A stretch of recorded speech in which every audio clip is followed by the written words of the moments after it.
PF का काम करवाने के लिए ईपीएफओ की वेबसाइट खोली है, तो अब अगली बार थोड़ा संभल कर जाइएगा, क्योंकि अगर आप सोच रहे हैं कि पहले की तरह ही पोर्टल पर जाकर यूएएन एक्टिवेट कर लेंगे या नया यूएएन क्रिएट कर लेंगे, तो ऐसा अब नहीं होगा। ईपीएफओ ने बदल दिए यूएएन के नियम। अब उमंग ऐप के जरिए ही आपका काम चलेगा, बिना उसके आपका काम नहीं हो पाएगा। पूरी डिटेल जानकारी आपको दे रही हूँ, क्या क्या बदलाव किए गए हैं और कैसे आप पर ये बदलाव असर करेंगे। वीडियो को लास्ट तक जरूर देखना और सभी नौकरी पेशा लोगों के साथ इस वीडियो को शेयर कर देना।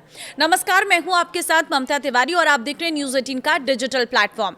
ईपीएफओ ने करीब एक हफ्ते तक चले अपग्रेड के बाद अपना यूनिफाइड मेंबर पोर्टल फिर से शुरू कर दिया है। पोर्टल पहले से अधिक तेज और सुरक्षित बनाया गया है, लेकिन इसके साथ ही कुछ बड़े बदलाव भी कर दिए गए हैं। सबसे बड़ा बदलाव तो यह है यूएएन से जुड़ी सुविधाओं को लेकर है। पोर्टल पर क्या क्या बदला है, पहले 5 पॉइंट मैं आपको बता देती हूं। सॉफ्टवेयर अपग्रेड होने के बाद ईपीएफओ सब्सक्राइबर के लिए जो बदलाव हुए हैं वे कुछ इस तरीके के हैं। पहला बदलाव है ईपीएफओ पोर्टल के जरिए अब यूएएन एक्टिवेट नहीं किया जा सकेगा। तो ये कैसे एक्टिवेट होगा ये भी आपको वीडियो में बताऊंगी। साथ ही दूसरा ये है कि वेबसाइट पर सीधे नया यूएएन अलॉट करने यानी बनाने की सुविधा खत्म कर दी गई है। यूएएन एक्टिवेशन और अलॉटमेंट दोनों ही सर्विस अब सिर्फ उमंग ऐप पर चलेंगी। इन दोनों कामों के लिए अब आधार बेस्ड फेस ऑथेंटिकेशन करना जरूरी होगा। अगर आप अपना यूएएन भूल गए हैं तो उसे वापस पाने नो योर यूएएन की प्रक्रिया को पहले से आसान बना दिया गया है। तो पहली चीज है, अब यूएएन एक्टिवेट कैसे होगा। तो देखिए, पहले यूएएन एक्टिवेशन ईपीएफओ पोर्टल से हो जाता था, लेकिन अब ये सुविधा वहां से हटा दी गई है। अब अगर आपको अपना यूएएन एक्टिवेट करना है तो उमंग ऐप का सहारा लेना होगा। वहां ईपीएफओ सर्विस में जाकर UAN service through face authentication के अंदर यूएएन एक्टिवेशन चुनना होगा और इसके बाद आधार आधारित फेस ऑथेंटिकेशन पूरा करने की प्रक्रिया पूरी हो जाएगी। दूसरा यह है कि अब नया यूएएन कहां से बनेगा। तो अगर आप पहली बार यूएएन बनवाना चाहते हैं तो अब ये काम भी ईपीएफओ पोर्टल पर नहीं होगा। इसके लिए भी उमंग ऐप पर जाना होगा और UAN allotment and activation option चुनकर आधार आधारित फेस ऑथेंटिकेशन करना होगा। मतलब कि अब बिना फेस ऑथेंटिकेशन के आपका कोई काम नहीं होने वाला है। हालांकि जिन कर्मचारियों का पीएफ अकाउंट पहले से है लेकिन अभी तक यूएएन नहीं मिला है, वे अपना रजिस्टर्ड मोबाइल नंबर सत्यापित करके जरूरी जानकारी भरकर और यूएएन को अपने खाते से जोड़कर ये सुविधा ले सकते हैं। तो नया यूएएन बनाने का प्रोसेस क्या है? उमंग ऐप खोलिए, ईपीएफओ सर्विसेज में जाइए, यूएएन अलॉटमेंट एंड एक्टिवेशन के विकल्प पर क्लिक करें, अपना आधार बेस्ड फेस ऑथेंटिकेशन पूरा करें, मांगी गई जानकारी भरें और स्क्रीन के निर्देशों के अनुसार नया यूएएन जनरेट करें।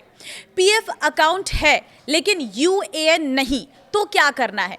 ऐसे कर्मचारी जिनका पीएफ खाता तो पहले से है लेकिन उन्हें अभी तक यूएएन अलॉट नहीं हुआ है, तो वे भी नया नंबर ले सकती हैं। इसके लिए उन्हें अपना रजिस्टर्ड मोबाइल नंबर वेरीफाई कराना होगा और मेंबर डिटेल्स देनी होंगी। वेरिफिकेशन पूरा होते ही एक नया यूएएन जनरेट हो जाएगा जो उनके मौजूदा पीएफ अकाउंट से लिंक कर दिया जाएगा। अगर आप यूएएन भूल गए हैं तो पोर्टल से आसानी से मिलेगा। अगर कोई सब्सक्राइबर अपना यूएएन नंबर भूल गया है तो अपग्रेड किए गए नए पोर्टल पर इसे ढूंढना अब आसान है। इसके लिए यूजर को अपना रजिस्टर्ड मोबाइल नंबर डालना होगा, जरूरी आईडी या एड्रेस प्रूफ अपलोड करना होगा और मोबाइल पर आए ओटीपी को वेरीफाई करना होगा। इसके बाद यूएएन स्क्रीन पर आ जाएगा। डेथ क्लेम की सुविधा अभी भी पोर्टल पर मौजूद रहेगी। यूएएन से जुड़ी सर्विसेज को उमंग ऐप पर शिफ्ट करने के बावजूद ईपीएफओ ने डेथ क्लेम, सदस्य की मृत्यु होने पर पैसे निकालना, फाइल करने की ऑनलाइन सुविधा को अपने यूनिफाइड मेंबर पोर्टल पर ही बरकरार रखा है। क्लेम करने वाले नॉमिनी या लाभार्थी के पास ये चीजें होनी जरूरी है: आधार से link mobile number, bank account details और कैंसिल चेक या पासबुक, ईपीएफ सदस्य का मृत्यु प्रमाण पत्र, डेथ सर्टिफिकेट, उम्र का प्रमाण पत्र जहां जरूरी हो।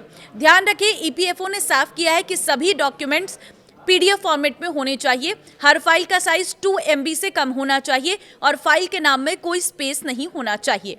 क्यों किए गए हैं ये बदलाव और फिलहाल क्या दिक्कत आ सकती है वो भी जान लीजिए।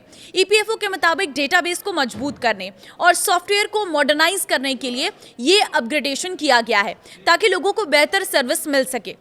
हालांकि संगठन ने यह भी बताया है कि शुरुआती 2 हफ्ते के स्टेबलाइजेशन पीरियड सिस्टम के सेट होने के समय के दौरान ऑनलाइन रिक्वेस्ट और क्लेम सेटलमेंट में समस्या से थोड़ा ज़्यादा समय लग सकता है सामान्य से, क्योंकि अभी अतिरिक्त वेरिफिकेशन और वैलिडेशन चेक किए जा रहे हैं। सदस्यों को सलाह दी गई है कि वे पीक आवर्स अधिक ट्रैफिक वाले समय में बार बार लॉग इन करने या एक ही रिक्वेस्ट को बार बार सबमिट करने से बचें। तो देखिए, PF के लिए अब थोड़े से रूल्स बदल गए हैं। ये पूरी वीडियो उन्हीं रूल्स पर थी, इसे ध्यान से सुन लीजिए। आपकी सारी प्रॉब्लम का सॉल्यूशन आपको इस वीडियो में मिल जाएगा। नमस्कार।